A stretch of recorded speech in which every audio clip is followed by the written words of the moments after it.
So, dann machen wir hier einmal ich drehe mal ein bisschen das runter, dass wir hier irgendwie das Ganze nicht so laut haben und nicht übersteuert haben. Ja, ganz herzlich willkommen von meiner Seite. Ich bin Max, bin einer der Gründer von Bier und Bier und heute natürlich nicht alleine hier, denn neben unserem Stargast Henok Fentie natürlich von Omnipollo ist Dennis dabei. Dennis Spahn, der uns heute so ein bisschen begleitet hier. Wer Dennis nicht kennt, Dennis moderiert einen Podcast, ne? Männerabend, ganz genau. So, Entschuldigung, ich musste ja gerade mal, ich hatte das Video selbst noch im Hintergrund laufen, ich habe das einmal abgedreht. Wir warten einmal ab. Julia, meine Kollegin Julia ist hier noch im Hintergrund, die überprüft jetzt gleich mal die Tonqualität, ob ihr uns alle gut hören könnt. Ja, Henok spricht natürlich Englisch, deswegen wechseln wir jetzt auf die Sprache. Dennis, nochmal vielen Dank, dass du heute dabei bist. Sehr gerne. Ich bin ja der inoffizielle Omnipollo Germany Brand Ambassador. Also das ist natürlich heute hier eine Sache, die ich mir so nicht entgehen lassen konnte. Ja, sehr schön.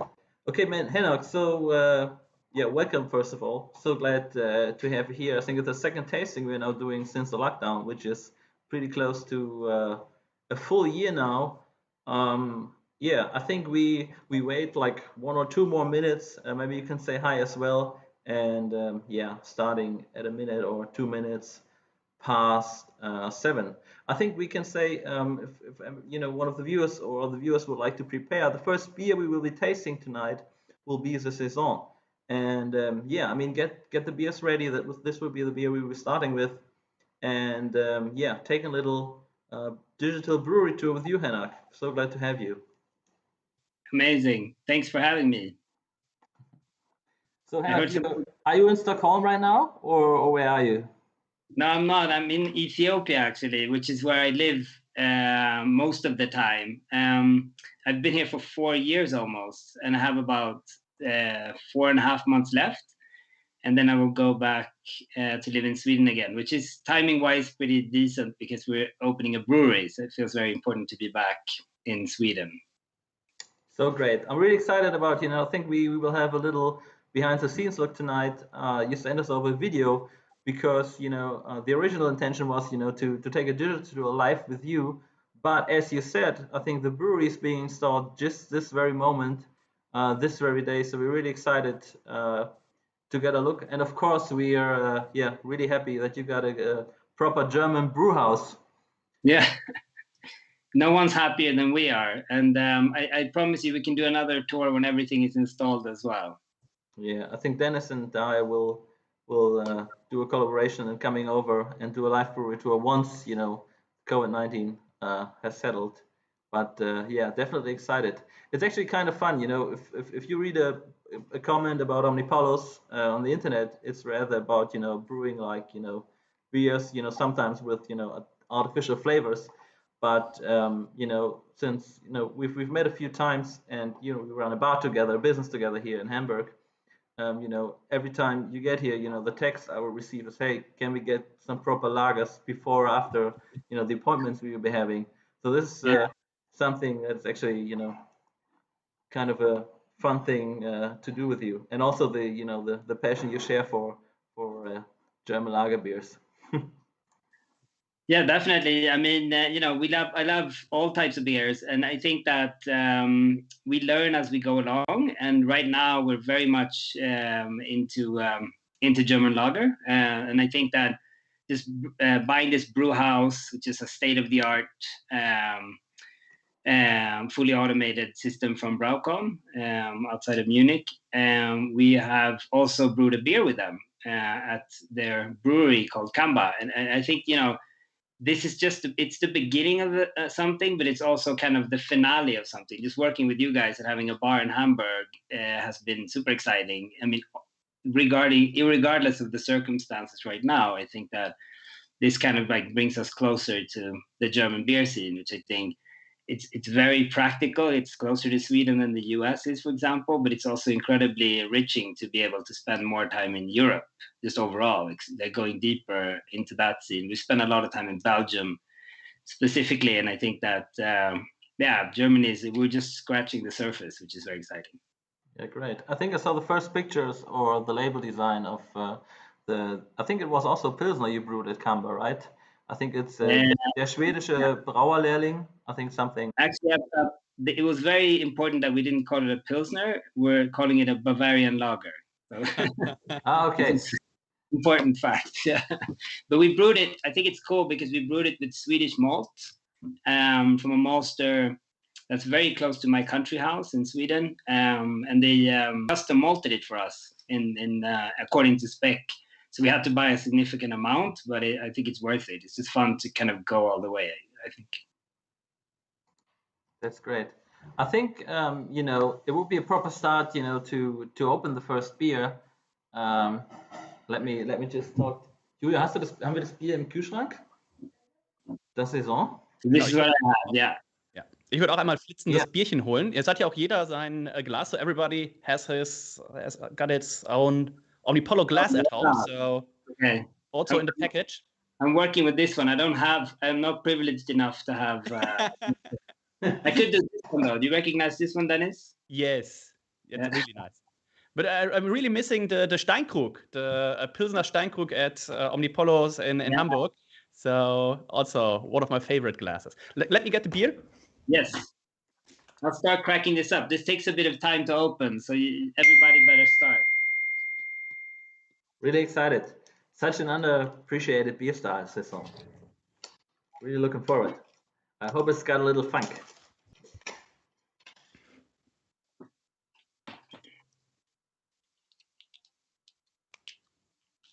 So this is a Saison with almond and pineapple. Yeah. Mandel und Ananas. Genau, Mandel und Ananas. Ich hatte mir auch irgendwie hier noch ein bisschen was aufgeschrieben. Finde ich gleich bestimmt noch. So this beer has been about a year in the making.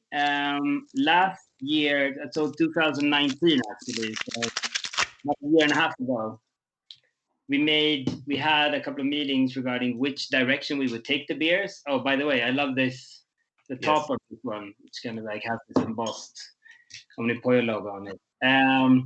And I just read an article about kind of the food and the drinks that were consumed around the time that Marie Antoinette was living, and we just got inspired. It was kind of this idea that we wanted to go the champagne route, but with a culinary aspect to it. So kind of like pastry. It's like a pastry saison, if you will, but in a slightly classy way, if you will. I think she's famous for the quote, if they don't have anything to eat, just pour them Omnipollo pastry style. Yeah, exactly. Exactly. So it's been about, I would say about a half a year in bottle at least, if I'm not mistaken. And it has a bit of Brettanomyces, some wild yeast, some fruit, obviously, and some almonds. I'm quite surprised how intense the pineapple aroma is coming through. Like first thing, pouring. Of course, you can smell some funk, as you said, your little woody notes, and the tartness coming along. All right. Yeah, it's really opened up, I think, in terms of the fruit that are in there. This is obviously fully fermented and kind of dry should be kind of dry on the back end, but that's what I love about wild yeast, that it kind of like accentuates the fruity aspects. Ja, also. I like it. I mean, achso, ja. Nee, mach du ruhig, Dennis. Ich wollte sagen, erinnert jetzt auch schon von der Aufmachung her. Ne? Ist natürlich ein schöner Schaumwein, ein schöner Aperitif heute, glaube ich, auch für diese Verkostung.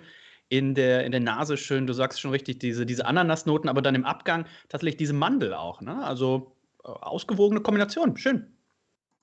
I think it's quite what always comes surprising, if you use fruit or fruit juice or puree or whatever, how high the fermentation grade would actually go up and how dry the beer becomes. I mean, especially in collaboration, with like using white yeast or going over 80% fermentation degrees.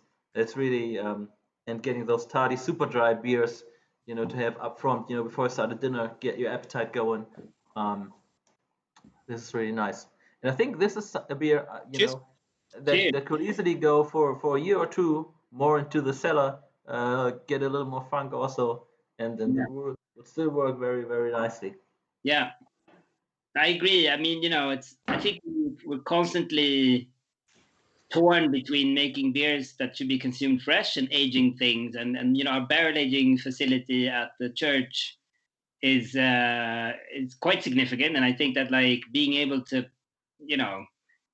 really put some time into beers is something that we've enjoyed doing over the past couple of years. But I think it's just going to be more and more of that stuff, like more kind of like long lead products than necessary. I mean, we enjoy a great IPA and stuff that should be drunk fresh too, of course. But it's just fun to see how this has developed until now, and easily this could go another year, and it just opens up more and more.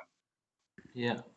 Can you for those of the guys who do not know you yet or know what your background or how you got into brewing, can you do like a 2-minute rundown of how you got into brewing, and also what I would find really interesting, especially with your background or the portfolio of beers you are brewing, how you would come up with a recipe, and how it becomes to life, from the idea or the draft from your side into the kettle and in the cellar. Yeah, sure, absolutely. So my name is Henok. I'm one half of the founder group of a Swedish owned and operated brewery or beer company, if you will. We've been brewing all over the place on contract for about 10 years. And we're just about to open up our own production facility in Stockholm, Sweden, in an old church. So we're very excited about that. And, like most breweries out there, many breweries that are non-German, I started out as a home brewer, very kind of like, learn as you go, excited about the process, but without any schooling to speak of. And I got in touch with a couple of brewers, out of which one decided to help me learn more, a Belgian brewer called Dirk at a brewery called The Proof. And so we started brewing beer there for commercial sale. And this was in 2011, I would like to say. It's actually 2010, but we released our first beer in 2011, which is actually a Belgian style blonde ale as well. So this is what you're having in your glass right now is kind of close to home for us. Although we kind of quickly became more known for our experimental stouts and sour fruited beers and pastry inspired IPAs, and you name it. There's a long list of things we've thrown ourselves into, and I think the kind of naivete of not having proper schooling was a benefit for the most part. But I think again, like with humility, we're very keen on learning more every day, and I think that this brewery kind of makes it almost feel like a new beginning for us. So we've opened a couple of bars. We have one in Tokyo. We have one in Hamburg. We have a couple of places in Sweden, and we export to about 45 countries today, I think, out of which Europe is very important to us, but we also send some beer to the US and to Asia. Now, I think we've been working together for how many years, Max? 5 years? 4 years? No, it's actually it's 7.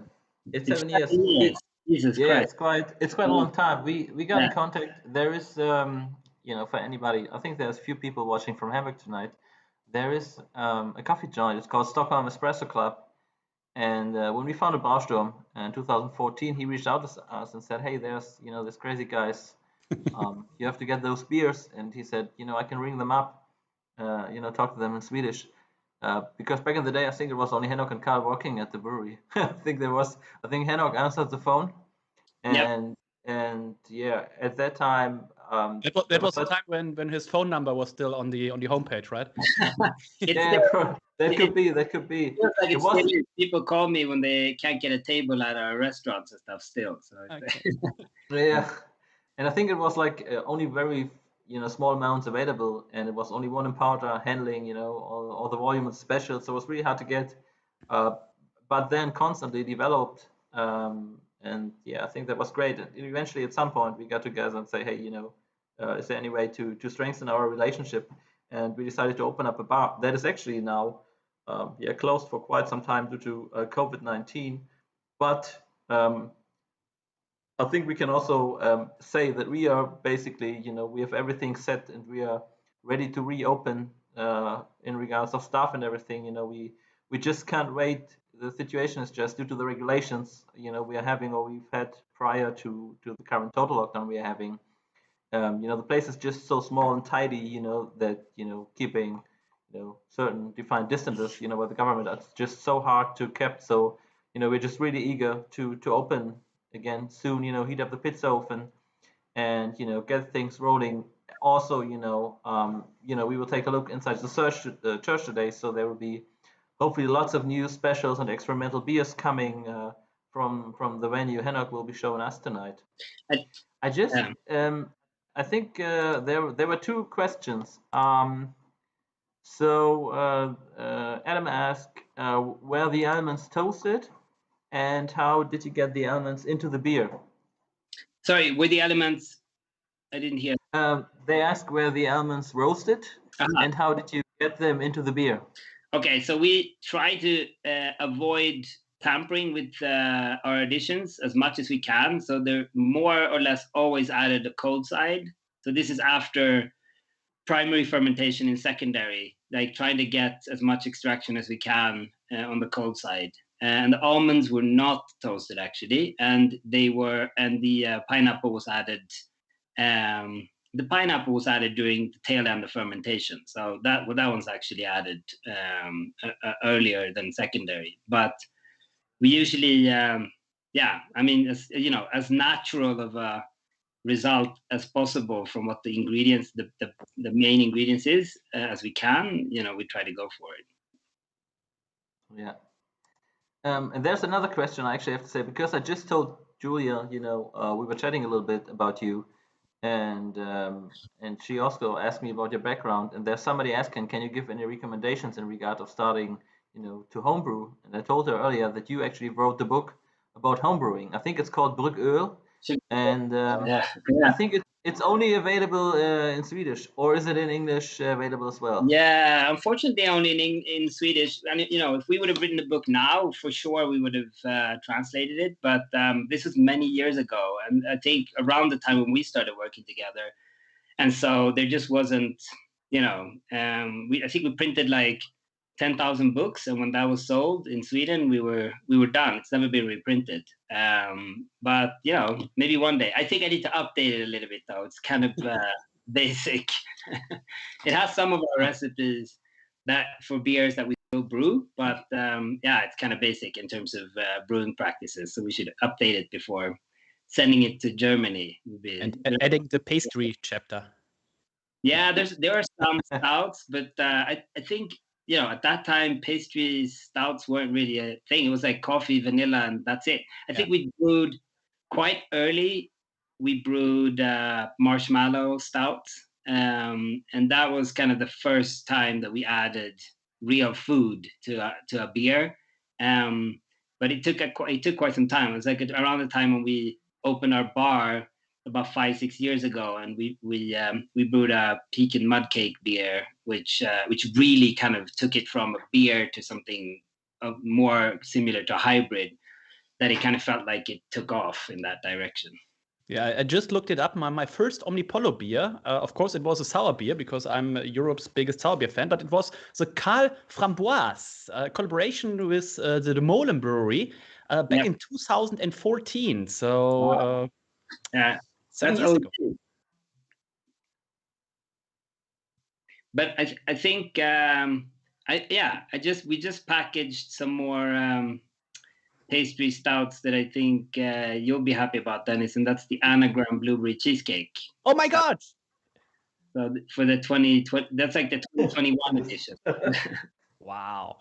Okay, you have my address. You can just send it over here. Because the Anagram Blueberry Cheesecake Stout is one of my favorite all time. The barrel aged version is just ridiculously good, but looking forward. I think since Dennis is a sommelier, eventually, at some point, we in the church we have to brew the Dennis beer with the German flag. Yeah. A can in the There's a very popular German beer brand who has a German flag on the cans. It's called 5.0. I think it's the cheapest beer you can get, but maybe there's like an option to brew make a farce out of it. Okay, I think we because that's what also I'm really excited about is giving the people a sneak peek of the new Omnipollo Brewery Church to be. I have one last question to you. It seems like these days, most of the people brewing, like 6, 7, 8 years ago, where gypsies are now starting, to settle also, on the domestic market with their own brew house, like to with the City. Mikkel, has this, variety of locations, with Warpigs in Copenhagen or Mikkel San Diego, and so on. Do you think that, can you tell us a little bit about the decision? Why you somehow settled down, and of course still brewing Gypsy, but what was the decision, to give Omnipollo a home, on your domestic market? And what do you think the intentions were, from Mikkeland to Öl as well? Yeah, I think that's a really good question.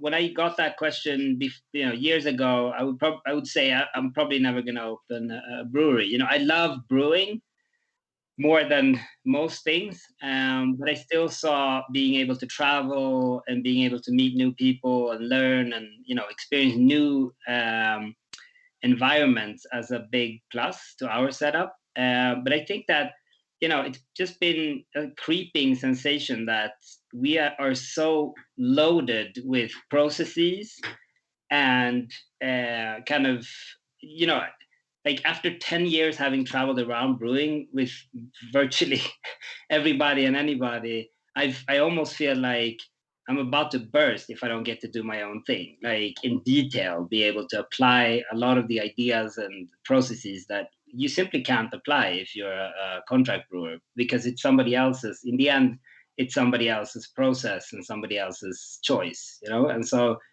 I think this one's it's a personal developmental thing, but I also think as a brand, we've really come together as a company. We've really been able to come together around this idea that our own beer will be rolling down the canning line in a couple of weeks, and we'll be able to send it to our bar in Hamburg, super fresh, and it's just an exciting prospect. But I really think, just to kind of like hone in on the point of the question, I think that it's the next natural progression, it's the next developmental leap for us, and not getting younger, can't travel around the world every day. And you still can do all the collaborations, but this time the people come to your brewery, and you can sleep at home and don't have to do all the travel. That's true. I mean that's probably one of the more exciting aspects of it, like being able to invite everybody who's been like super hospitable to us for 10 years to come. I think all the other brewers from the breweries, the Omnipollos beers were brewed as they were just tired of lautering for hours and hours because the mash was just and had too much degreased bladder, so they said you have to get your own brewery now. Yeah. We're sick of this. That's why we got a double mash tun, which means that we can get to a plate of 32 without any sugar, which is no more sweating when we're brewing imperial stouts, which is pretty cool, I think. Okay, there's another question, but I want to give the guys, who are watching a little. You made a little video. I think I mentioned it in the beginning. We were actually supposed, to have you live from the brewery, but there's construction going on right now. The new brew kit is being installed, but you prepared a video we are going to show now. And after that, there's another question. Somebody asked, is there a meaning behind the name of Omnipollo? But I think we will reveal that, after we show you this little video. After a quick commercial. Stay tuned. Yeah, we will be quiet so you can hear proper sound. So let's see if that works. Okay. Okay. I think I have to press play now. We're standing in the middle of our church. Around us, we have a brewery with very nice tanks. and a very nice brew house. It has a capacity of roughly 150,000 liters a year if you crank it really hard, but we are hoping to install a new brewery in the end of the year, 2020. That brewery will have a much greater capacity, probably in the region of 750 to 850,000 liters with a bit of imagination. These tanks will be about twice the size. Our brew house will be bigger and more shiny than it is today, and we're very excited to be able to share those beers with you here in this beautiful space in 2021. Noah Peak and Mud Cake, you dear beer. This is a classic Omnipollo Imperial Stout, pastry stout as they're called. I think we brewed this the first time in 2015, 2016. And we... Oh, I'm sorry. I almost skipped it. I hope you guys can hear us. It seems like Dennis. I think we've lost Henok. No, I'm here. Oh, you're still here. I'm here. Oh, there he is. Oh, okay. Here he is. It's easy to lose me, isn't it? I was just afraid we lost you. No worries. Okay, so yeah, we had the first sneak preview. I hope everybody got the video and the sound right. I mean, we are now streaming professionals, so of course, yeah. I hope you guys understand. But we're just happy that this is working.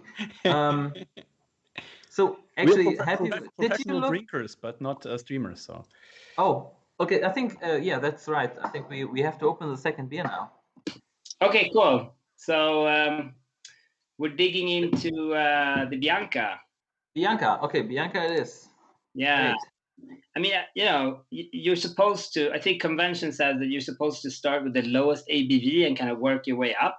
But I actually enjoy going back and forth a little bit. Like, you know, after this, there's a pale ale. It becomes almost like a palate cleanser. Although it's like our most chewy pale ale. But I think, yeah, I think it's nicer to kind of mix it up a little bit. So when did the Bianca series start? So when was the first Bianca? You remember? Yeah. So because it became such a famous series of Omnipollo. Absolutely, it's fun. It's funny that you know you can never predict what's gonna fly, and I think that Bianca was a runner right out the gate in one way, because we brewed it very close to the opening of our bar, Omnipollos Hat, which was roughly 5.5 years ago. And I remember that for the first 2.5 months or 3 months, it was the most selling beer, even above the Pilsner. And it was the mango version. So it's like a Bianca mango Lasigosa, which to me was quite an intuitive, fun concept conceptually, but you know, the beer also has to kind of match and also be something that people feel that they can drink a decent amount of. That one was drier because the mango was completely fermented out, which is not the case with these ones, the kind of more pastry Bianca beers that we make. But we're planning to bring the mango version back at the church. It's going to be one of the kind of house beers, if you will. Whereas, you know, I think Bianca Blueberry Maple Pancake probably was the one that kind of gave it a new run in terms of, this kind of more pastry forward, sweeter, thicker, richer experience. So now we have the Omnipollo Bianca: blueberry, blackberry, raspberry, strawberry, maple pancake, Lasigosa. So how do I add all those stuff into the brewing process? Do you add like real fruits, or is it like, okay, this bottle is like raspberry, this bottle is like strawberry? How can we expect is a beer like this brewed?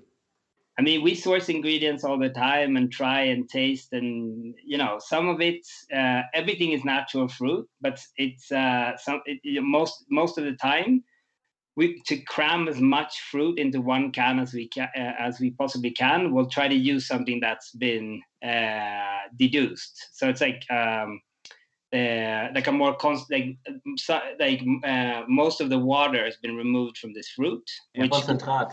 A very thick, rich kind of puree texture. Also for mouthfeel, I find that using that makes life easier. Even when I brew at home, I usually put a fruit, a juice into the freezer, and then I drip it off of the, when you suck on if you make an ice cream, An ice pop, yes. ice cream at home, and then you suck on the lollipop, like you usually just have the ice left at the end. So you basically suck the concentrate out. Like that's the type of fruit that we like to use. Okay.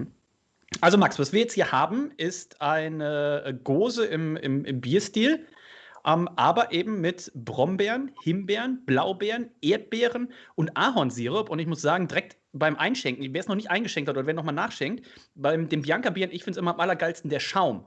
Der Schaum, das Bier auch, das Bier wird dann ein bisschen süß, aber ich finde den Schaum bringt eben so diese kernige Säure mit, wenn man so ein bisschen so auf Himbeerkernen rumbeißt oder sowas. Also das ist mein favorisierter Part. Wie schmeckt's dir denn? Ich finde das ganz spannend. I think, would it be style-wise considered like a pastry sour? Yeah. Or how would you that's probably kind of right. We are Germans, we want to categorize everything. For this beer, you would get like 2 years without parole in Germany. Yeah, no, I know. I mean, it's funny to sit with you guys, and talking to Germans about this being kind of a, German style shoot-off beer. But being in Belgium, so when Omnipollo started, I was living in Belgium for a year, and it's also a very rich beer culture, and I think that a lot of the stuff that I was drinking there was super fruit forward and kind of crazy expressive in many ways. Maybe more towards the previous beer we had, but yeah, for sure. I mean, I would call this a pastry sour because it has a like savory pancake maple syrup element to it, which in my knowledge anyway was kind of novel when we started doing it. Like for me, it was like a new avenue. Like what happens if you put like a lot of berries and maple syrup in a sour beer and kind of make it more on the stout end? I mean, you almost sip this like a stout, I think. Yeah, it's super. I mean, like usually, if you have such a bold beer, and then you have, like Laktose or Milchzucker. Für die Leute, I can shortly explain it in German. Milchzucker wird eben von der Hefe nicht vergoren und bleibt eben als Restextrakt im Bier, stellt so diese Restsüße ein und gibt auch noch so eine schöne Seidigkeit dazu. I was just saying, that using lactose, it would not ferment, gives a little. You can adjust the residual sweetness, give a little silky note to it as well, so that makes it very delicate and quite dangerous for a 7% ABV beer because you do not taste, of course, the alcohol at all. Can you, looking back, I mean, I'm into craft beer for like like 8 or 9 years, as working in this branch. And what I was always find, like odd that is, if you travel, I mean, eventually you would travel worldwide or either if it would just be in Europe and you would visit, certain beer festivals. And, I remember this being like 4 or 5 years ago in Tallinn for the Tallinn Craft Beer Weekend for the first time, which is, hands down one of the greatest beer festivals. And then you would go there and there, they would set up an Omnipollo booth and, they would set up, slush machine and doing like slush soft serve beers. And there would be like 200 people queuing for that beer. And that is like, perception wise, you would travel from festival to festival and then you would get to Germany. And then, people probably would not have heard of the name yet. So this is quite strange. Also in regards of, talking like rating apps or like Untapped and so on, who have, had such, big impact, on the perception and, of the beers or of the whole, beer scene as well. But you said you will be back in 4.5 weeks. So you missed the first week of brewing. No. So I live in Ethiopia, but I will move back permanently in about 4.5 months. Okay. So I fly to Sweden on the 4th. Yeah, we are back. Okay, guys, I'm sorry. It seems, like there's a pre-adjustment we would have to make in regards of how long the stream is going to take. So there's a max of 2 hours. We should be back now, so we are safe for the next 2 hours. Sorry. I think we had just, this opening loop on for quite some time. So where were we? I think we were talking about, pastry sours. Yeah. Okay. And rating apps, I think. And Yeah. oh yeah, I asked your opinion on rating sets. I'm sorry. I think that, you know, as a young upcoming brewery, it was super important for us to rate high. I remember, I think I'm a quite, I don't like the word competitive, but I like statistics and numbers and kind of having a follow up. And so like following what was happening on Rate Beer was a really big thing at the time. And but I think, you know, once we started rating like top 100 breweries, and then at the end, I think we were like top 6 or something. It just felt like we kind of lost interest, because we also realized that if you brew certain styles, it's easier to get higher ratings. So, If you have a Pilsner or something like that, you won't yeah, get the highest rating. Yeah. yeah, and you know, if it lifts you, if it moves you forward, if you develop from it, it's great as a brewer. But if it holds you back, which we felt for a while, you know, you better stop looking at it too much. But you know, I log into Untapped from time to time and check what people think about our beers for sure. You know, And I what think do you think? If someone writes like it's 0.25 stars, as it is the worst beer I ever tasted, is this something you think about, or can you I mean, just shake it off? I think we just reached like 2 million ratings on Untapped a couple of weeks ago, and for me, it's like that's a lot of feedback, you know. And so I think it stings more if it's something that I'm not happy about myself. Like if Okay. it's somewhere that, you know, has gone bad or didn't turn out the way I wanted it, sure, I'll sit there and suck it in, you know. But if I like the beer, you know, I don't get too worried if there's a singular kind of bad rating or something. Yeah. Okay. You know what I would also add in that regards is, you know, starting in, I think, around 2016, you know, when New England IPAs, you know, were coming on the market, and more, you know, the aspect of freshness, you know, would get into people's perspective. You know, let's say we are talking early New England IPAs, you know, like Jimmy Kimmick's Alchemist, who is also, you know, more like a West Coast super resinous and bitter IPA. Like I wouldn't compare it to a new school, you know, silky, little sweet New England IPA. And Yeah. back in the day, I think you were brewing Fata Morgana, who wasn't called a New England IPA back then, you know, but it had very strong oat sweets, you know, a low sedimentation yeast coming with it. And as I can see now, there's like, you know, basically all new school breweries, you know, are having like a monthly release of a new England IPA, which I of course, you know, enjoy drinking and can definitely drink a lot, and also still think of it, you know, as the greatest gateway beer, you know, to you know, change people's perception of beer, you know, as I think there was a like first wave, you know, with West Coast IPAs, that people would Mm, smell the beer and say, okay, this is, you know, an incredible aroma, you know, where is this coming from? You know, it doesn't mm, taste like I have an understanding of a beer for. mm. So, what is your opinion on New England IPA? And do you think that there's like a little, is there too much on the market, or is just everybody brewing the same? And what would be, you know, I mean, if you would talk about, you know, Omnipollo's portfolio, do you think that it would rather go into a classical style eventually while you know, expand your domestic market, or will you always be the crazy experimental style wise, you know, guys? That's a good question, Max. I think that, you know, I love hops.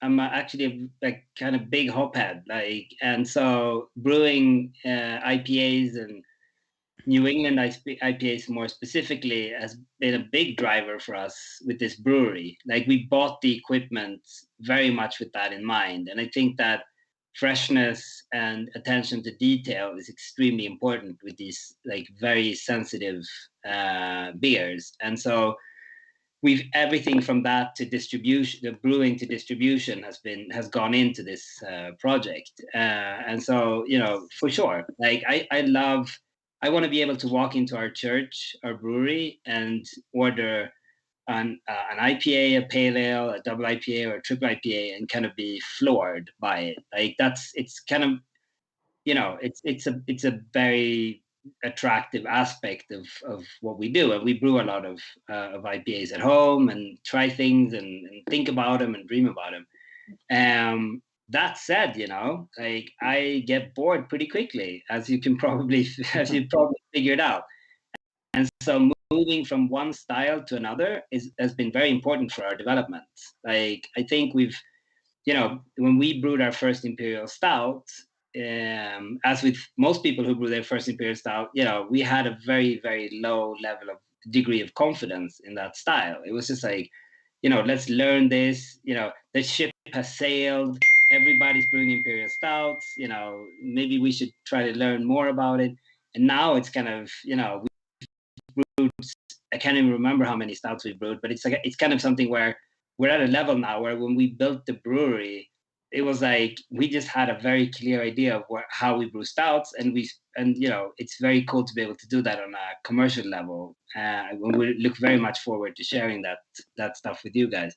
But just to kind of answer your question, I think that I envy breweries that have like a very clear New England style niche in one way, but I also feel that it's kind of a step process, right? Like you kind of start wherever you start. Like if you do a really good job within that, you start there and you kind of move on, right? Like you start brewing pilsners and stouts and sour beer and spontaneously fermented and barrel aged. And it's like I have a hard time seeing a brewer just kind of be happy brew one style of beer like the entire time, Yeah, that's great. There's the second time somebody asked if you can tell us where the name Omnipollo comes from. Yeah, it's like a weird combination of two words, right? Omnipotence and the Spanish word for chicken, pollo. It's, you walk around trying to come up with a name for what you're going to do, and you don't even know what it is that you're going to do. I think that like I kind of felt empowered with this project to travel and see the world and do, dreamy things, if you will. And so the idea of having wings kind of was floating around. And omnipotence obviously is like, this almighty thing, but it was kind of too pretentious to just call it some other bird with wings. So it's like this pretentious omnipotence and this like very kind of non-pretentious bird, a chicken felt like a good thing. And it just flows nicely, Omnipollo. Yeah.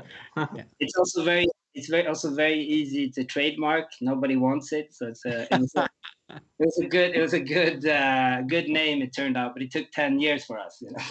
Great. I think we now that we know where the name comes from. I know that as I said earlier, guys, we're not the super pro streamers, and I can see that their windows are a little expanding time by time. I'm trying to adjust, so please, have mercy with us. We will work on it. We will improve with every tasting. And I think we should show a little bit more of the video. The next part, Henok walks upstairs. So let's see what he's finding there. Okay. This space will be our gift shop. You have to exit and enter through the gift shop. Please join me. Come upstairs. Stairs will bring you up into what will essentially be our tap room. To the right of me, we have a very majestic church window. And underneath this church window, we will have a bar serving the best beers from us and friends we have from Sweden and across the world. And if you look behind me here, you will have an amphitheater displaying brew space and the brewery. Kept a few pieces here and there. If you can play this thing, we might give you free beer, we might not. Film in here and see what's going on in here. This organ is protected, and we decided to keep it. We think it's beautiful. Can you play it? I'm gonna practice until opening day, I promise. Nebuchadnezzar. 1 second. All right. So I think it's quite impressive if you see it, from the top down. What a massive space this is. It will probably feel even more massive now with this Brewcon brew house in it. How big is it actually? How many hectoliters Is it Yeah, two? it's a 20 hex system, but since we've built, it's like a Swiss Army knife, this brewery, so it can go 4 cycles in one day, which Wow. means we can fill up the big kind of 8,000 liter tanks in one brew day, which is, for that space, I think basically as much as you can get out of it. So that's up to 1,300 collaborations a year. Hey. Yeah, exactly. No, but I think we have about roughly 20 collaborations in the books already. Yeah, I wanted to ask, is there like a waiting list? When they first heard about the church, is there like people writing and calling you and said, "Oh, I want to come over and brew the beer," and you have like a waiting list, and okay, you're number 50, you're number 75. Yeah, I mean it's kind of like that, but I also got in touch, all the people we know that we've worked with throughout the years to kind of extend an invitation. Yeah. But for sure, I mean, there is definitely a waiting list in the sense that we're probably not going to be able to do all the collaborations we want this year, but we'll have a pretty tight schedule there to kind of like to get the most out of this operation for sure. Okay. And will it be also open once COVID-19 is over? It will be open for the public.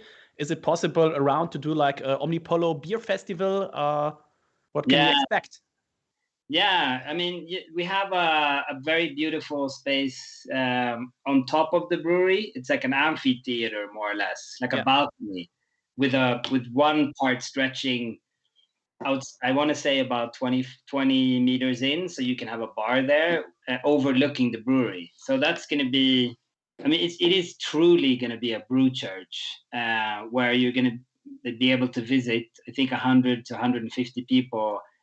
Non-corona restricted isn't unrealistic. But we built this place. We bought this place, and we built this place entirely with the brewing in mind. So having a tap room on top is more of it's almost like a cream on top, like literally. So I think we'll open whenever we feel comfortable that the world is ready. Yeah. Max, what about beer number 3? I think let's make a 5-minute break and then start with the next beer. Would that be okay for you guys? Yes, absolutely. Perfect. I put in the pause countdown. So 5 minutes, we'll be back. Just get yourself a glass of water, refresh. Yep. Go somewhere, and then we come back again. Okay. So we're back in 5 minutes.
So, Ist ja da sind wir schon wieder. Entschuldigung, aber wir haben einfach so viel Bier getrunken. Wir müssen ja einmal.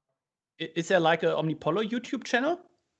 Yeah, so we just started one quite recently, but I gotta admit we've posted a little bit there, but we should probably dive deeper into that. I'm a little bit bad with like the new channels, not that YouTube is, but like, Insta, Facebook, we're kind of active, and then yeah, we should go harder on the YouTube. I agree. Yeah, I'm still waiting to be the first person allowed to follow your Instagram account. Yeah, I know. It's like I think last time I checked, I had about 5,000 requests or something. So many people ask me about it. So what is about Henok's Instagram account? I mean, I started one that I basically used as a photo filter. Yeah, that's what people told. I think he does like one picture a day, just like and he don't want to share it. So that's weird. But can people see how many pictures I've posted? Yes. Last time I thought it's about 5,500 or something like that. I had no idea, which is crazy. I mean, when I started, it was like a photo, but I mean, now there are plenty of apps to just filter it for you. Yeah. Oh, I think we have to prepare. What's actually the next beer going to be that we will be tasting? Chewy. You guys know Chewy. That's the one I've already. I took out of my fridge the other day and drank without thinking about. No worries. We got it here. Für alle, die zuschauen, natürlich, wir müssen zwischendurch natürlich, so unverschämt sind wir, auch ein bisschen Werbung machen. Wir würden uns natürlich sehr, sehr freuen, wenn ihr unseren YouTube-Kanal abonniert. Das ist bei euch dann wahrscheinlich, jetzt muss ich mal gucken, wo ich hinzeige, wahrscheinlich eher so in diese Richtung. Ne, eher so hier. So, hier unten irgendwo, genau hier. Müsste es den Abonnieren-Knopf geben bei YouTube. Dann bekommt ihr natürlich auch in Zukunft alle Infos, wenn wir irgendwie neue Biere posten. Das wäre natürlich großartig. So, jetzt schreibt hier gerade einer down it. Okay, down it. I thought the stream was down. Genau. So, da freuen wir uns natürlich, solltet ihr den Kanal abonnieren. Das ist für uns natürlich immer schön, wenn man da so ein bisschen auch so eine kleine Community mit aufbaut. Okay, so enough of the commercials. Let's pour the next beer. We got the Chewy Pale Ale. And maybe we can start before we talk about the beer. Maybe you can say something about the art, because you are responsible for all the beers, and Carl, your partner in the brewery, is caring about all the great artwork we see on the bottles and the cans. Yeah, for sure. So Carl is with the other half of Omnipollo. He's my business partner, but he's also the graphic half of Omnipollo. So we met about 10 years ago, right when this project started out through a friend. And he was already a very successful graphic designer and an artist, and had done incredible things before. So it was more up to me to try to convince him that this ludicrous idea of brewing beer was a good pursuit. And we made one beer together, and we've never stopped making beers. I think, this year, Carl will probably make around 100 beers, which is wow. quite insane. And what strikes me as quite original is that he really dives into every single beer with the same conviction and attention to detail. And what you have in front of you is one of those. I mean, it's incredibly enticing to look at.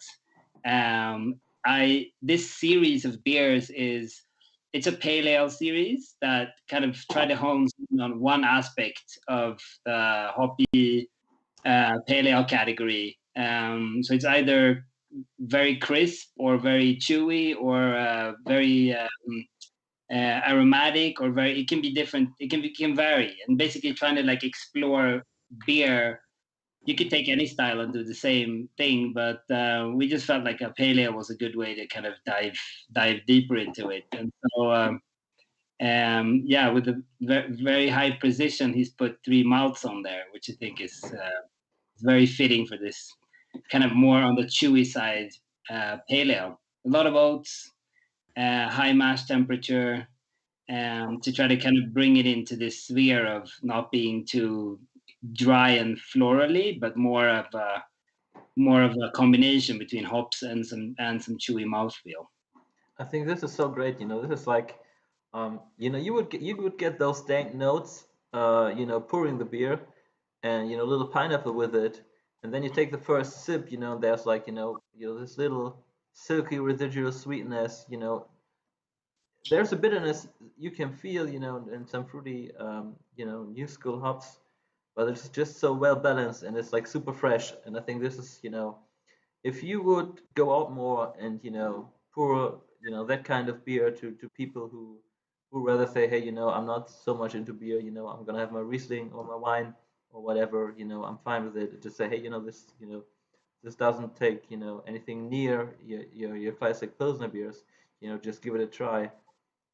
This is the greatest gateway, and especially like it, that it's a pale ale and not that intense in alcohol. It's 5.5, but you can see the wheat and they'll give an additional body to it. It's very well balanced, and this is really one of my favorites so far. I haven't had it in a while. It's really great. You know Yes, the thing when you drink a beer you haven't had in a while, and then you say, "Oh man, this is good." Haven't Yeah, that's I awesome. always have this with the Fata Morgana, the IPA from Omnipollo. It's like they do all the crazy stuff, and then you go back to the basic, and you think like, wow, that's a fantastic beer. It's just this pretty simple beer style. But by now, if everything is double, triple dry hop and stuff like that. But for me, that's the Fata Morgana is one beer where I go back and think like, wow, that's you shouldn't drink that often. Mazarin as well. The old pale ale from Omnipollo. It's like you've had that beer, like 5 years ago, and then eventually, it's. I mean, due to the bar, I'm having the core beers, more regularly because I mean, to be honest, I've one of the guys who drinks several different beers, But then, if you have like a constant, like the Mazarin, you would taste it. Oh man, this is really great, oatly pale ale. Just so well, great to have.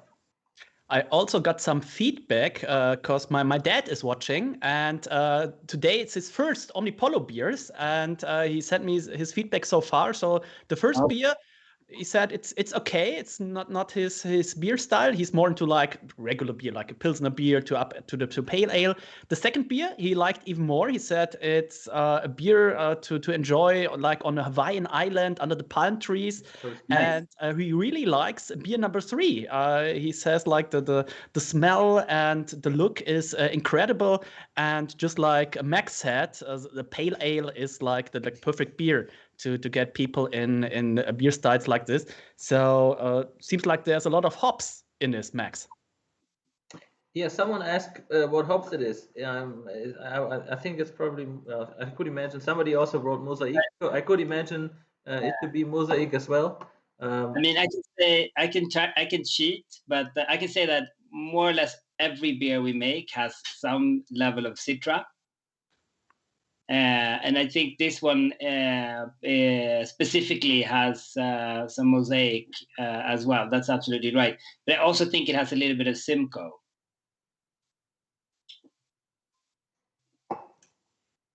If that makes sense. Can you hear me? Yeah, of course. Yeah. I'm lost for words.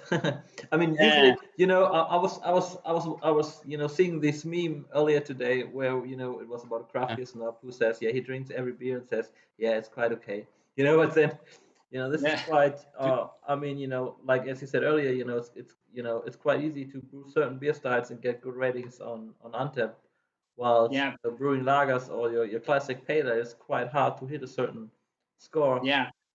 Unless you brew New England IPA or King Julius or whatever, then that would kick in. But it says thick pale ale, and I think you can. I mean, you have the oats, you have the wheats, and also, I think it's also you got a little grainy from the rye as well. And I think this works so well because it's not like bready up front, but it's just it's giving somewhat of a structure to it, and this is quite great. Because someone asked in the chat, how do you get the mouth feel? Yeah, it's a very good question. I think that it's one that a lot of great brewer friends of ours are discussing and experimenting with a lot. I think that, like, at least for us, like, we've really come to a place where texture is like, it's like the last frontier in a way. It's like, how do you get texture, and there are like it's process related for sure, but it's also recipe related and ingredients related and water related. And I could not tell you at this point already exactly what the texture of our beer at the church will be. Like we don't. Unfortunately, we won't have like a laboratory, the size of basically our church to kind of figure everything out. But like at this point, we're ready to try and see where we end up with what we have in terms of water, chemistry, and similar. Of course, we'll do some adjustments, but it's we want to see what that church yields or that place yields in terms of our beers. And I think pale ale, pilsner, like these styles are really going to be revealing in that sense. And that's why we thought like using our using pale ale as a style to explore that, but also other aspects of it, of beer texture, is a good kind of foundation for it. But I'm really happy you like it, Max. I mean, I figured it would be in the middle now. It's kind of a palate cleanser a little bit. But yeah, it's supposed to just be crushed, Yeah. even if it's chewy in this case. Can you? So this should be the big can, not the small can. I think this. That's right. This could be a tall boy, for 0.44 or Yeah. so.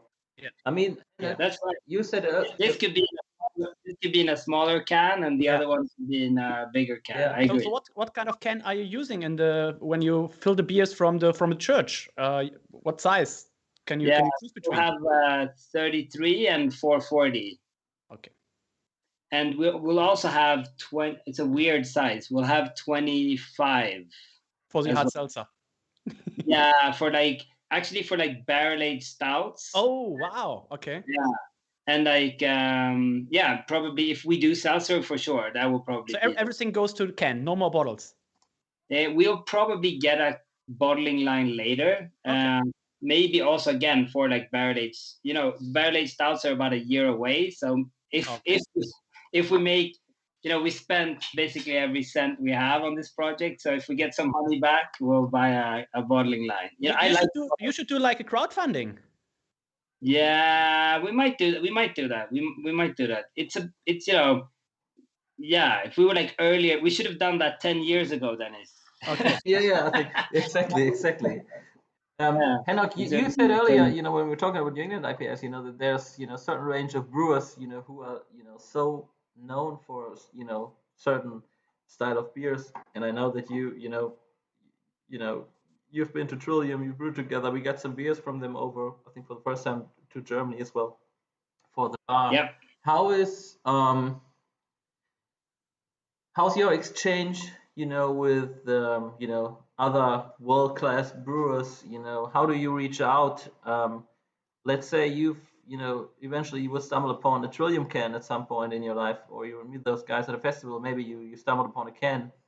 Do you just, go on the phone and say, hey guys, I mean, this is nuts. I have to come visit you? Or how do you make all the contacts? I mean, you travel a lot. You brew in New York with Jeppe. You go everywhere.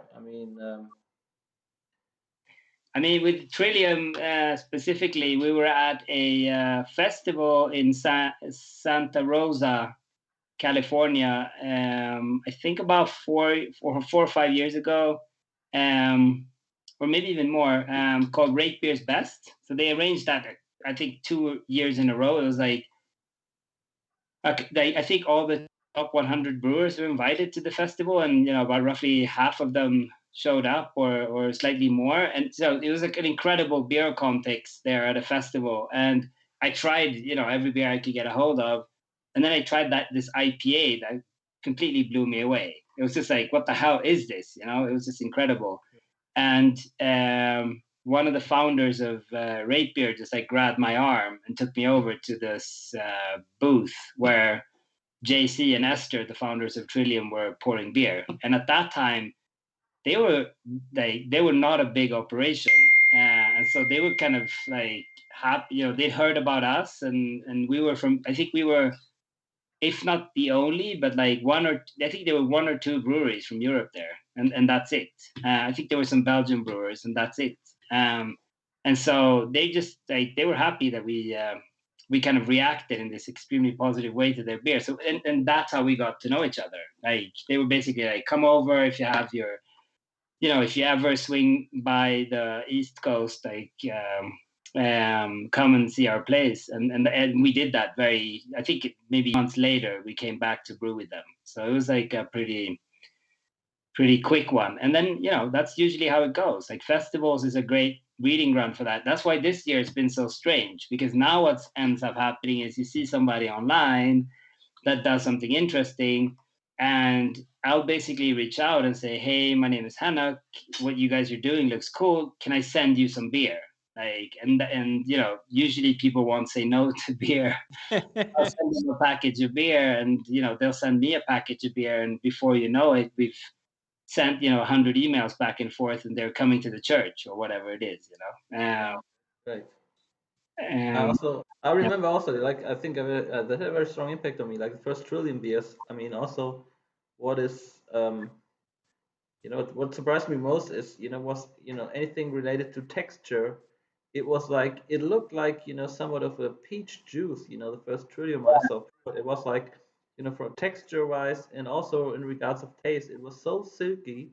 Yeah. And such balance on such a perfect way. It was like, of course you had certain New England IPAs and fruity hop aromas, but that was just top notch.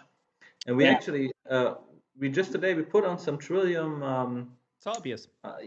Some Trillium sour beers. Yeah, they also make really great sour beers. We had some on tap at Omnipollos as well. I think Jeppe flew in a few pellets, and he sent us some over.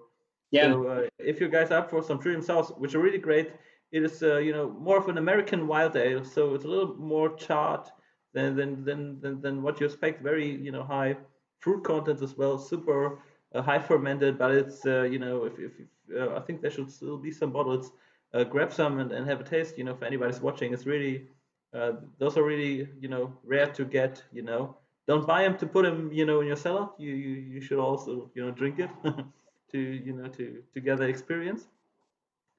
And I think it might be time for the next video, and show the people another part of the church. So let's see where you are going here. Here's the kitchen. This will be obviously revamped for a tap room, but we're hoping to serve some delicious food here once it's open. You're walking into uncharted territory here. This is an undefined space. Fireplace. Maybe this will be lit one day, who knows? Back here at the big space. I heard you have a church tower here. We do have a church tower. I don't know if you dare walking up there. This is kind of a construction site at the moment, as you can see. But let's have a quick look.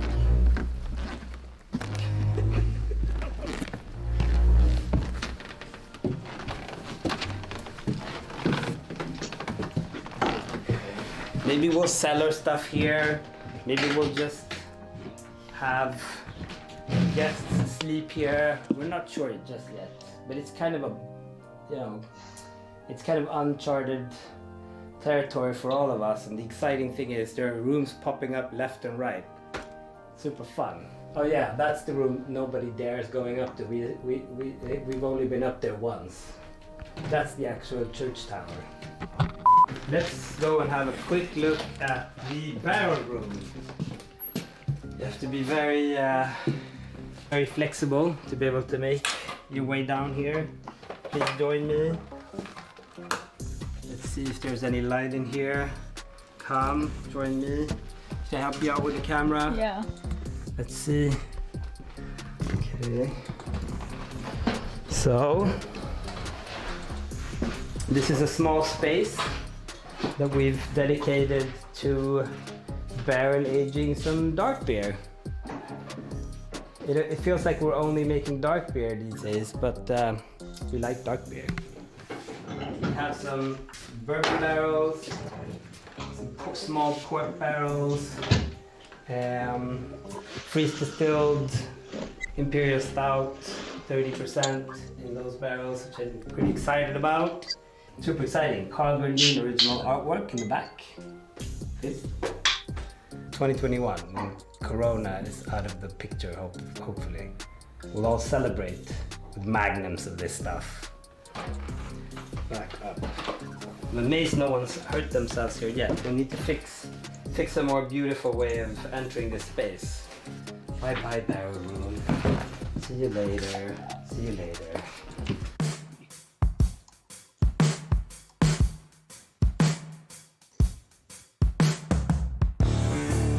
We look forward to having you in, I would say, March, April 2021. Come visit us. You'll be walking up these stairs to the main entrance right behind me. If we're lucky, we'll have like an outside patio here somewhere.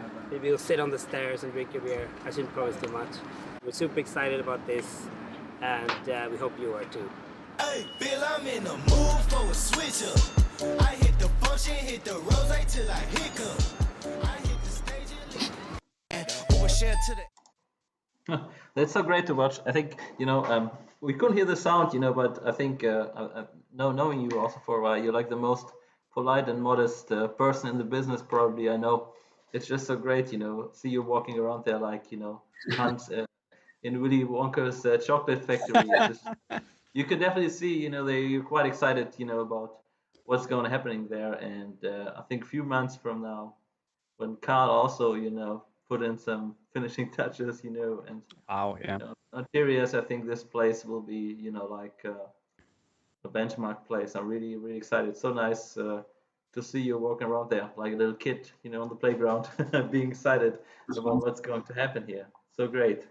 Yeah, we have so many visitors coming to our small hole-in-the-wall place in Stockholm, Omnipollos Hamburg, from far and near and far, that this really feels like a next level. Like for the really hardcore beer drinkers, I think you'll make the trek to come and see it.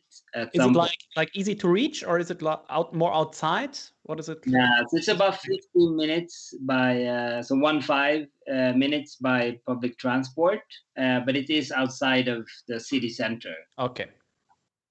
But I think that again, it'll be open.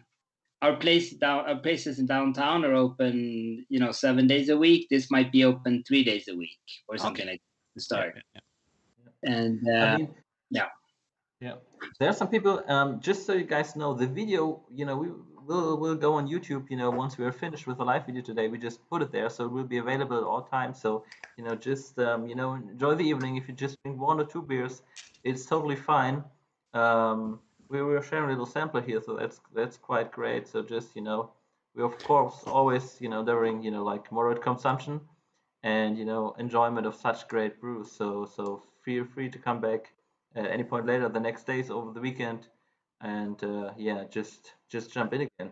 But we have. But also our friend Reinhold always says, kann nicht, wohnt in der Willnichstraße. Ne? So if you want to drink all the 5 beers, of course you're allowed to drink all the 5 beers. So isn't it 6 beers? 5. Okay, yeah, then we're fine.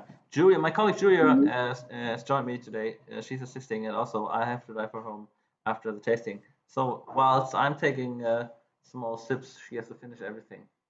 But she's still making the way to the fridge and back, so everything is just fine. And I hope you guys are having a great time as well. There was one question. Henok, be honest. Yes. How much beer do you drink, and do you still enjoy it?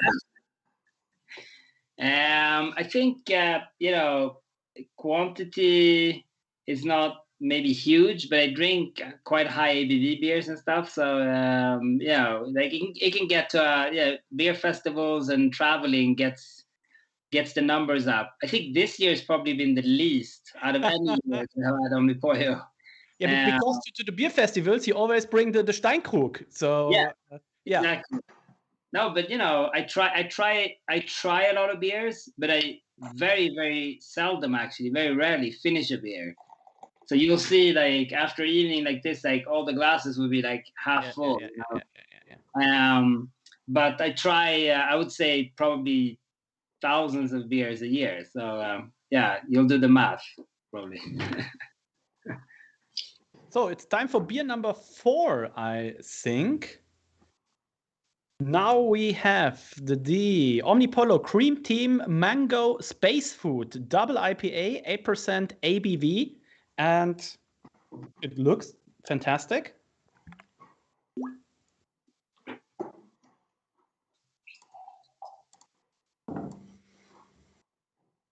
It's also the Cotton Candy Space Cookie Pina Colada Double Milkshake IPA. Yeah, so we put a lot of things into this. This is regarding that kind of how we meet brewers. So I think probably like 7 or 8 years ago, a lot of things happened around the time. We saw a brewery on Instagram called Tired Hands Brewing Company out of Pennsylvania. And it was just like, it caught our attention. Like, we thought that what they were doing looked like new and fresh and innovative, but it also felt like we wanted to get in touch, and kind of tell them that. And so we did what I said before, which was I reached out and said, hey, can we send you guys some beer? And I think I sent them the first batch of Fata Morgana, actually. And they drank it. It came on like a big bomber. So it's like a big bottle brewed in the US. And they got in touch with us and said, these are really fun beers. Like, if you ever come to Pennsylvania or Ardmore even, which is about 40 minutes drive outside of Pennsylvania, get in touch. And we did. So we flew over there. Maybe it took a year before we did, but we flew to New York, and then we drove down to Philly, and then onwards to Ardmore to brew a collaboration beer together. And at that time, I played around a little bit with lactose in IPAs, and we'd done like a wild strawberry smoothie IPA, I think. And Gene on the other side of the world is a super experimental brewer, and he played around with more or less anything and everything that you could put in IPAs. So we decided to brew a milkshake IPA together, which became kind of a style. I mean, if you look around today and you go to Untapped, there's even a milkshake IPA category. It's a category, yeah, by now. Yeah. And so it blew up completely for them with that beer. And if you go back there today, they have a much bigger facility. But I was very excited to be able to brew on their first kind of smaller brew pub kit at the time when I was there. So like, they're some of our closest friends in the industry, and they came over to Sweden. I think it was a year and a half or 2 years ago. And at the same time, Henry from Monkish Brewing in Los Angeles, which is, in my mind, the kind of pinnacle of hoppy beers in the world at the moment. We formed this super group called Cream Team and put beer together. So here Also, it's Omnipollo, Monkish, and Tired Hands is the Cream Team. That's right. Yes. Oh, I didn't know to this point. Yeah. And so we brewed this mango IPA together. I can see that it's probably been sitting in bottle a little bit. So I actually did pour the last out, which I recommend you to do rather than decant it. But yeah, cheers. I just checked on Untapped because you talked about it earlier, and I checked that the highest rated beer for milkshake IPA, and 4 out of the top 5 are brewed by Tired Hands, and also one of my favorite beers ever by Omnipollo. It's a collaboration with Tired Hands, the milkshake IPA Strawberry. It's like number 8 or something like that. So Tired Hands, they know how to do a milkshake IPA. Yeah, I mean, we did that beer. It was really like one of those moments, in your career, even like, I don't know how many different careers I'll have in my life where you feel like, hey, we're kind of pushing the boundary here a little bit. And it came out very well composed, and it totally blew up. I think they probably release a new milkshake IPA every month, and have done so for the past, 5 or 6 years at least. And I can confidently say we'll be doing the same when the church is up. But it's kind of one of those things, back to your question, Max, which was like, why open a brewery now? It's like we really feel that we need to control the entire process and do it ourselves in order to be able to really kind of harness this creative energy that we've been having over the past couple of years. But I think milkshake is a perfect example. It's a really fragile style, and nuances and small changes can have a very big impact. So if you say you have like the new brewing system is like 20 hectoliters, you can do up to 4 batches a day. There are breweries in the US, they are putting out like two to 4 batches a week. So what can you expect from Omnipollo? We don't have that amount of tank space just yet. Okay. But we'll so we have a packaging and a barrel aging facility that's much bigger in size, which might allow us to ferment going into the future. So you never know. But we'll start with a very like kind of nice and neat volume, but where every single drop needs to be of the highest quality, obviously, and then we'll see where we go. In Germany, we have a lot of people telling us year after year that the lager beer will be the next big thing. So what do you think? What is the next big thing? Oh wow. I think that, hoppy beers are the undisputed champion of this like generation and this genre. It's not going to go anywhere. Like people are going to drink IPAs and pale ales and double IPAs like never before. But I definitely think that more and more people are going to start going back to these styles that are very approachable, sessionable, and really try to dig into the nuances. Like I dream about going to Bavaria, Bamberg, Munich area, like on a weekly basis. Like every time I miss a good beer, like I dream about going back. And so I think, if I can do that. Michael from Marsboy, he came to the Omnipollo's opening in Hamburg. Yeah, I'm dreaming about going to Hamburg for that, for sure. I'm dreaming actually about taking our new delivery car and driving down from Stockholm to the bar with a trunk full of incredible beers to tap. At our, what's the driving time from Stockholm to Hamburg? I think that's legit. I think that it's not that much, that big of a deal actually. I don't know, a day and a half. Let me see. No, Hamburg, it's not that. Hamburg Altona. It's like 12 hours. You can do that. Yeah, you could do it one day, literally. It would be. I don't know how comfortable that car is, but we'll make that. We'll get up early and drive down. It's a German car, right? Maybe we'll package the beer and then drive down and tap it the same evening. I mean, that would be pretty cool. Yeah, that would be great. In a wooden cask. Exactly. How do you call it? No, but honestly, like I think that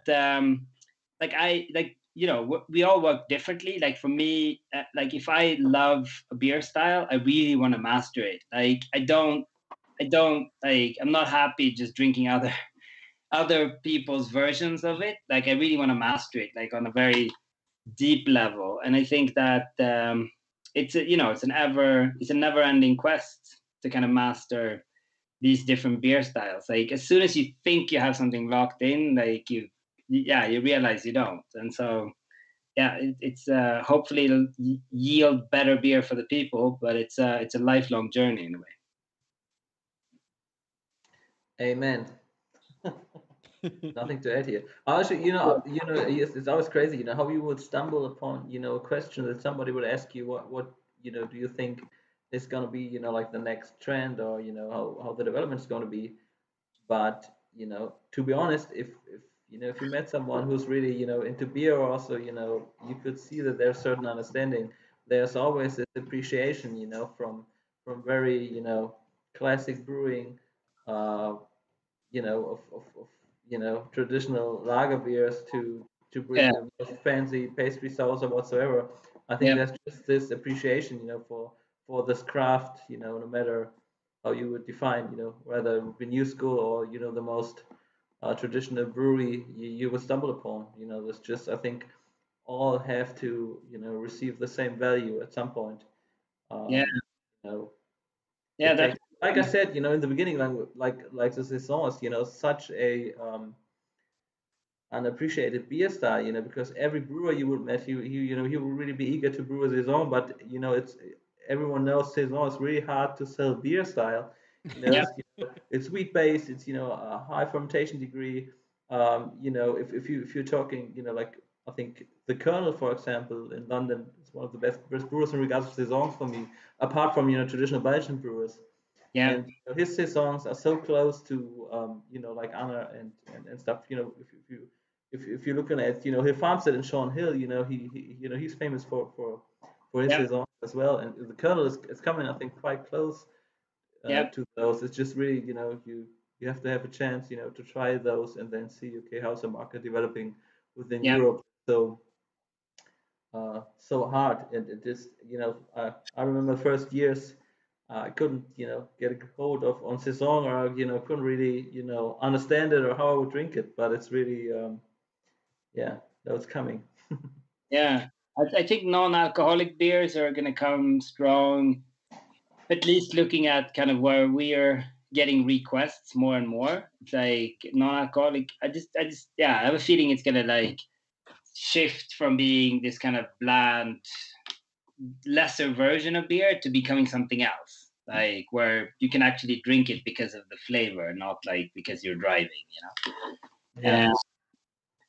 But yeah, man, I mean, I'm Hard seltzer is probably going to be a thing, at least in some markets here in Germany. We're still, not sure how, customs will, judge what the In category Germany, would be there are like. only shitty hard seltzer available. So all the discounter go for the hard seltzer, and they are pretty shitty. So whoever I was tried, actually, I think hard seltzer is also a category on Antep where it's really hard to get really good scores. But I think Omnipollo they have the very successful hard seltzer now on Antep, right? The newest, I how's it think called? I think Capology? it's New number Fresco. 3 or something.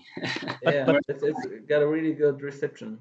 not sure if you guys already know about it, but the second highest rated brewery on Untapped is a brewery that is only doing hard seltzer smoothie. So hard seltzer is gone. The new thing is hard seltzer smoothie. So for example, a strawberry banana, a pina colada. So the second highest brewery in the world, don't know what the pronunciation is, Smoy, from the Detroit area. And they have a brewery score 4.5. Only Pips Okay. Meadery is in front With of them. 20 ratings in, it's coming. No. pretty strong. They have a lot of ratings. People go crazy. I'm like in 1 or 2 Facebook groups where they are looking for beers, and people go crazy for those beers. Or beers, it's like a hard seltzer smoothie, but crazy. So that's what we come to, hard seltzer smoothie. Is a Omnipollo hard seltzer smoothie coming this or next year? We actually have it, so I think You it's have all the fruits. So number 3 on that rating score sheet is like a smoothie hard seltzer for sure. Yeah. I mean, we've done I think about 5 hard seltzers so far or something, and it's a new field for us for sure. But as with anything, as with non-alcoholic beers as well, it's like, for me, it's kind of like if there's anything kind of enticing about a style or whatever it is, you kind of want to come in and try to elevate it somehow and put your twist on it. And I think that, like, when I see Troubadour, which is the brewers of Smoy, like what they do with this hard seltzer style, I get super excited. I mean, it's fun to see somebody take that and really go and really run with it. Like, I think we did. So we did a non-alcoholic series for IKEA that we are selling to IKEA Japan more specifically, and it was really fun to be able to experiment with that. Like, we did berry versions of it, and orange, actually, like mandarin versions for Christmas and stuff like that. And it's really an enjoyable drink as opposed to kind of this lesser version of a beer, which I think if you can work with the hard seltzer format to kind of elevate it, even in the same way, honestly, that mead is higher rated than beer on some of these beer rating forums. That's true. Kudos to you. That's awesome. I think it's really great.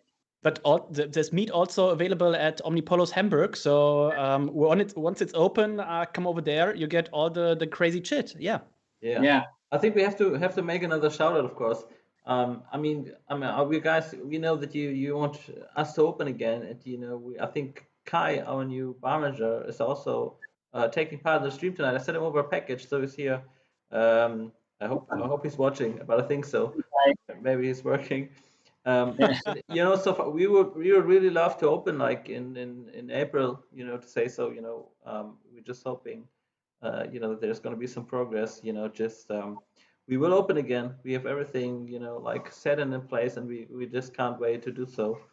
But as you guys know, the situation is somewhat, challengeable. So We'll start canning in April at the church. So it will be cool to send some stuff down. Yeah, that's great. So Kai, if you're watching, say hi. I'm not sure. He must be somewhere. I think. Hi, Kai. Yeah, maybe he's also joining afterwards.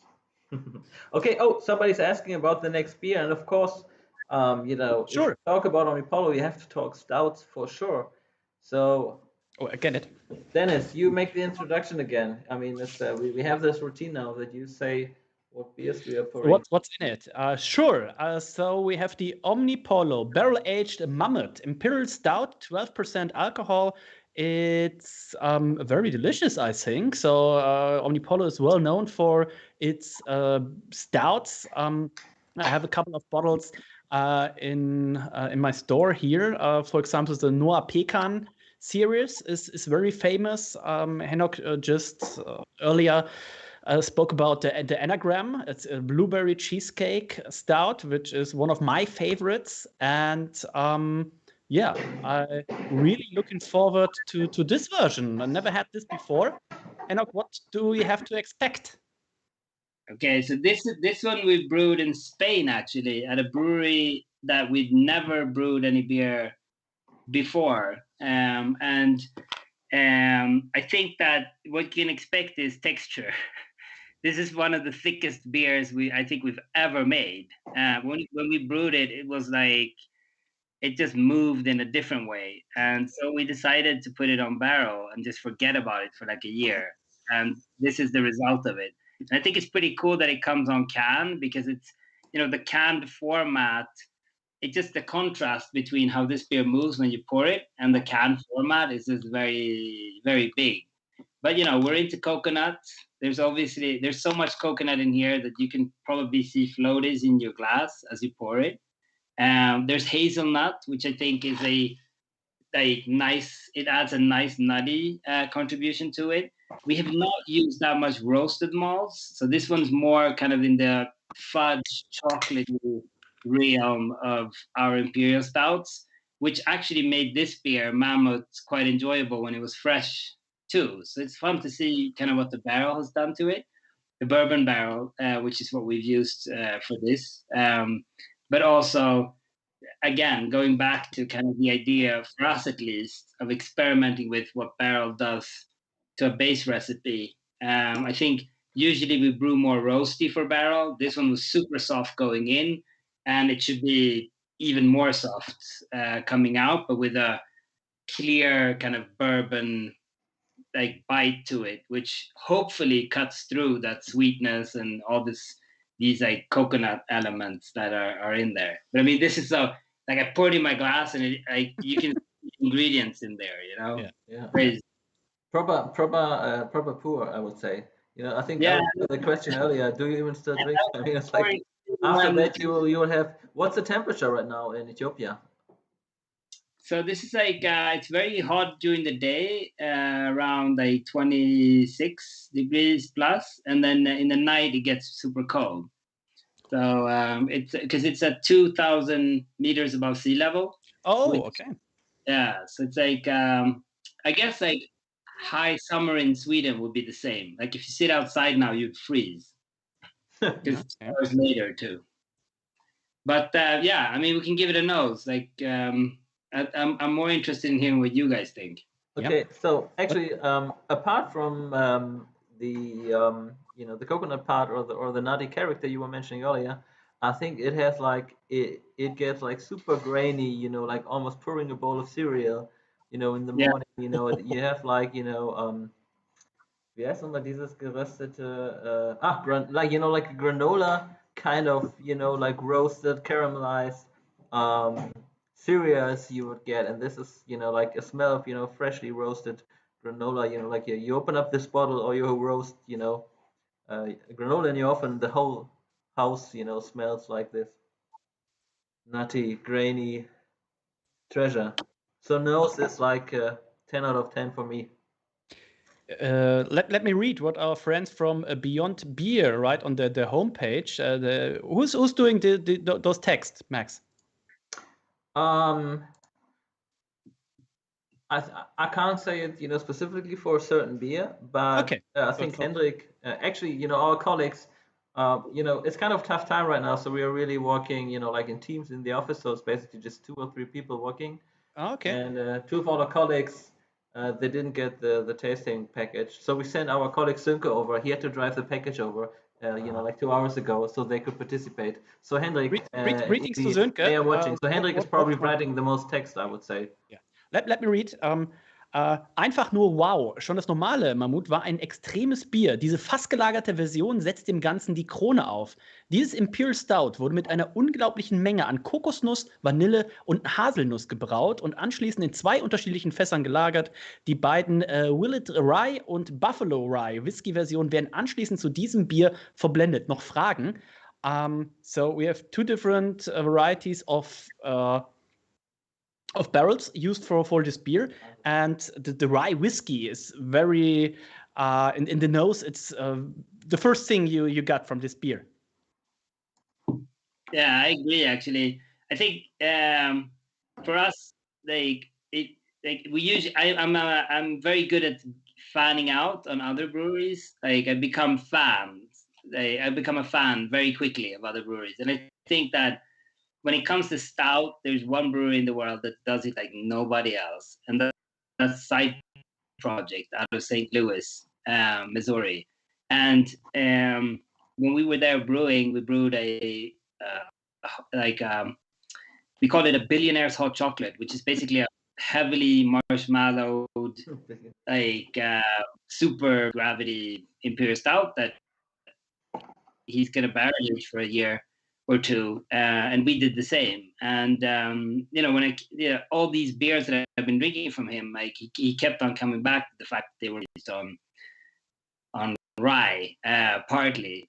So we decided to try it. I think this is the first beer we barrel aged on Willet rye barrels. So yeah, I could definitely, like, to me it's like rye has this spicy note to it for sure, but it also has this super creamy aftertaste. Like I think it really does both things. Like if you age it long enough, like it almost like has this creamy note that comes into it.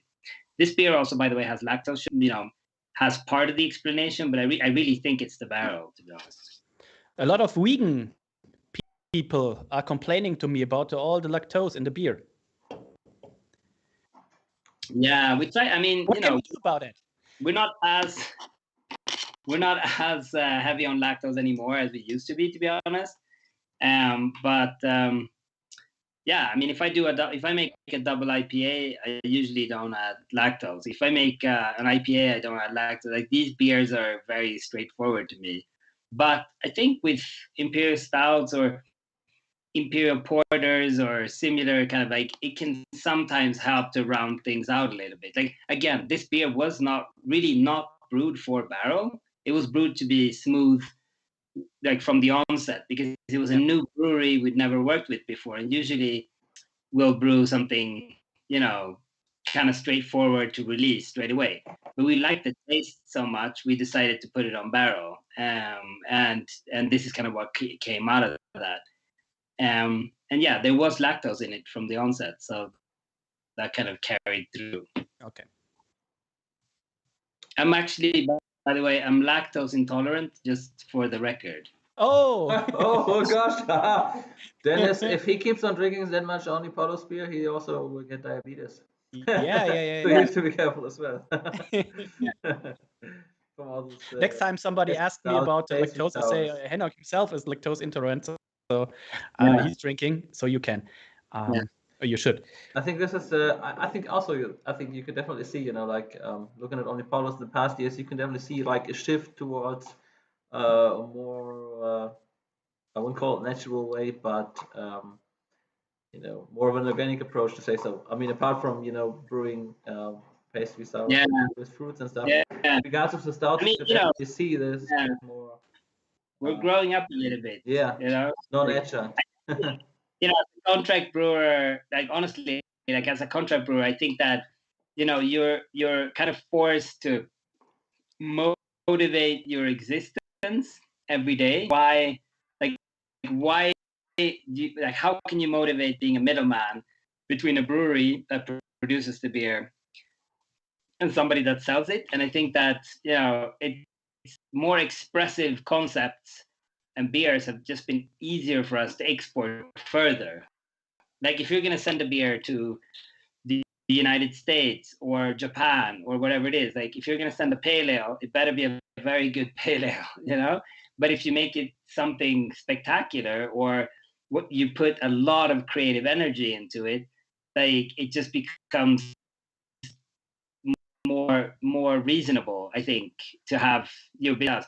Whereas like if you have your own brewery in a beautiful church in Stockholm, you can brew whatever you want. You'll see less lactose, like based on that. But it's I think, it's like we just want to reserve the right to kind of be very flavor driven and not so much convention driven. I think that's like it comes down to that. And since you started talking about a side project, I get a lot of messages to my inbox. A lot of people asking if you probably would do more collaborations with them. Yeah, so we have a pretty insane, actually probably the most promising barrel aging project we have in Europe right now is with them. So we have to be released in a couple of months. And that's the Billionaire's hot chocolate that I mentioned earlier, which is out of barrel. It's just like, yeah, it's crazy. I mean, for those guys who don't know who Side Project is, I think Beer Barrel Time is like on the top three beers worldwide. I would say probably number one and number like two on Untapped. Yeah, the 2019 version is 2018 version is number one. 2019 version is number two, and only number second, which is probably most people know from a Rate Beer, the Kentucky brand Stout from Toppling Goliath, moved to place number 3 on Untapped, whatever you want to take from that, because there's never a Pilsner in the top 10, but I mean, it was a Pilsner that's top 10 there. I've rated Pilsner with 4.75 on Untapped. I rarely do rate, but there's one Pils I rated 4.75. Yeah, we're really looking forward to that. So this is the beer is also available at Omnipollo or only at Side Project? No, this beer will be available from us. So they brewed a version, or we brewed a version when I was there, and we have brewed a version in Europe. Oh, okay.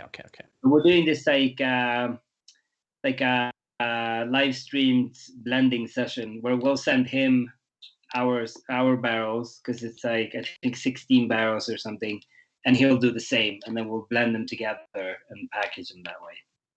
Perfect. Yeah. Oh, that was great. What a perfect finish, to run the evening. Finish it. Yeah, things up if I had said that this was the first beer, I think. Yeah, absolutely. Man, Henok, thank you, for taking the time, like 2 hours, chatting a little bit, of course, about the beers, and it's always nice, to talk with someone in person, how the developments, are going to be, what's going to happen at the church, and also, for all the people watching, like we said, really looking forward to open up again. Kai just sent me a text. He's watching, of course. Yeah. And I think we are just all ready to go, and I think we all feel kind of numb, in the situation we're in right now, because especially, talking about the on-trade, it's quite hard, to make any steps, but I think we're on the right way. The vaccine is out, so let's just be a little more patient, and then go on as we did before.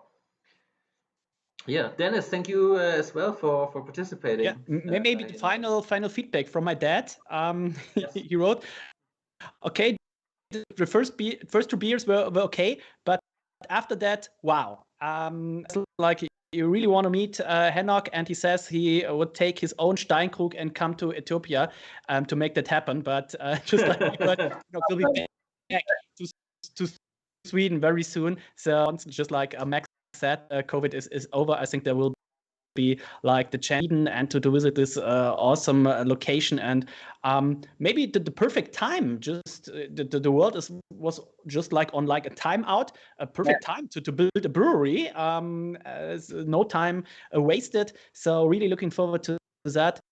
So to all the people never tried Omnipollo before, just go out there. There's just like we told you before, the Fata Morgana, just like awesome IPA, double IPA out there. Just like Max said, the pale ale. So it's not only beers over the top. So because they also can do the very basic beers, and that's very important, I think. So you have to cover the ground to build up on that, and they really do that. And my dad wrote like, he seems like a really nice guy, and whoever met Henok in person He's not used knows to this, with nice people, with Dennis in his he's family. not only nice for online tasting, he's also nice if you meet him in Hamburg in the bar. So he's just as nice as he's been here. So thank you very much for taking your time. Always a pleasure to taste these beers. Really looking forward. Good luck, and see you soon. Dennis, your dad is of course invited. The next time he's in Hamburg, he is of course invited to drink the menu at Omnipollo and have a beer on our cost for sure. Thank you for the feedback, and I think that getting feedback is number one. I mean, we're feedback junkies, to be honest, and I think that getting honest feedback as well. Like, I didn't like the two first beers with this and the other two with that. It keeps us going, and let's share some beers together in Hamburg. Perfect. Thank you, Henok, Dennis, so much for participating tonight. For everybody still watching, we appreciate you taking part. If you want to stay updated, about what tastings we're gonna have next, please make sure to put a like on Omnipollos Hamburg for sure, as we will soon be opening again, and also subscribe to our YouTube channel, which is highly appreciated from our side as well, so we can get some news out. I think as soon as the church brewery is running, we definitely have to do an online church tasting as well. And apart from that, thanks to everyone participating tonight. It's really great. I think we had like 100 viewers, but we sold around like somewhere between 160 and 200 boxes. So there were a few people watching the tasting now. Some people told me they watched it on demand on the weekend. So if you're watching this on demand, you could not put any questions, but I hope you enjoyed it well, and see you next time. Thank you guys so much. Thank you. Thank you, Dennis.